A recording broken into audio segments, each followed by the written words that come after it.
چا تپوس کړی د چې انجکشن سره روژه ماتیږي که نه او یا ډراپ سره روژه ماتیږي که نه نو زمونږ فقهای کرام فرمای فتاوی دیوبند هم لیکلی دي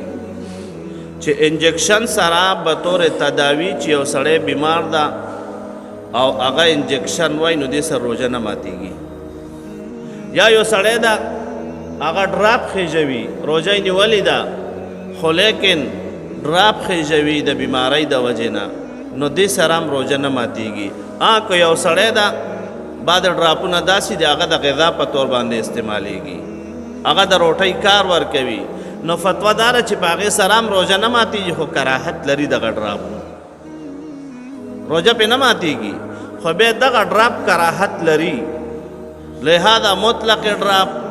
او یا مطلق انجکشن هغې سره روژه نه ماتیږي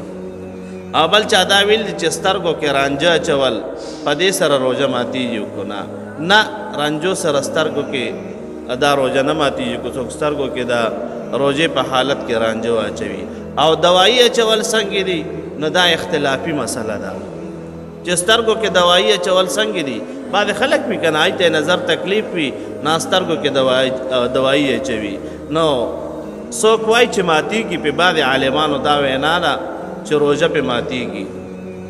او بعض فتوا په دې ده چې نه په دې باندې هم روژه نه ماتیږي الټو سره روژه څنګه ده یو سړی ده الټۍ یې وکړي نو که په قصد سره یو سړی الټۍ کوي نو د روژه ماتیږي او که نه داسې چې بې اختیاره سړی له ورځي او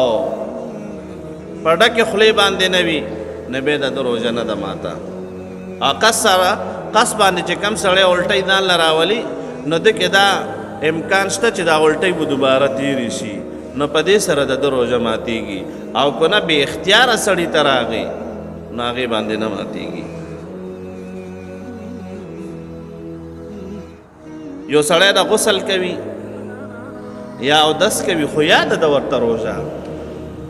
روژه ورته یاده ده چې ما روژه نیولې ده خو لیکن د غسل په حالت کې او یا د اودس په حالت کې په غلطۍ تېنه اوبه تېرې شوې نو یې ده روژه ماته ده که نه کفاره به د دې روژې نشته خو قضا به راوړي د دې روژې کفاره پې نشته خو لیکن د دغې روژې به دا قضا راوړي چې روژه ورته یاده ده او په غلطۍ سره یې اوبه واچولې او اوبه یې تېرې شوې نو دغې ټایم کې په ده باندې د روژې کفاره نشته کفاره ګوره ډېره ده خو قضا پې شته معنا څه نه دغې یو روژې قضا به دا دوباره راوړي او چاوی چې په عطرو سره روژه څنګه ده نه په عطرو سره هم روژه نه ماتیږي چې یو سړی د ګلابې بوی کل یا د ګلابو اوبه بوی کې نو په دې سره روژه نه ماتیږي یو سړی د لوګۍ تېر کو لوګۍ بعضې خلک وي که نه هغوی چې کم ده هغوی دا بخور عرب اکثر استعمالوي هغوی ځان دپاره عود او بخور د ځان دپاره لوګۍ کوي د عطرو په ځای باندې نو که دا د چا قصدن تیر شول قصدن یې تیر کړل بیا پې روژه ماته ده او چې یو سړی د عطر بوی کی یا ګلاب بوی کی نو د هغې نه چونکې هغه غاړې ته یې تېرېږي نه مرۍ ته یې نه راځي خولې ته یې نه راځي نو په هغې باندې روژه نه ماتېږي وصلی الله تعالی علی خیر خلقه سیدنا و مولانا محمد و آله و اصحابه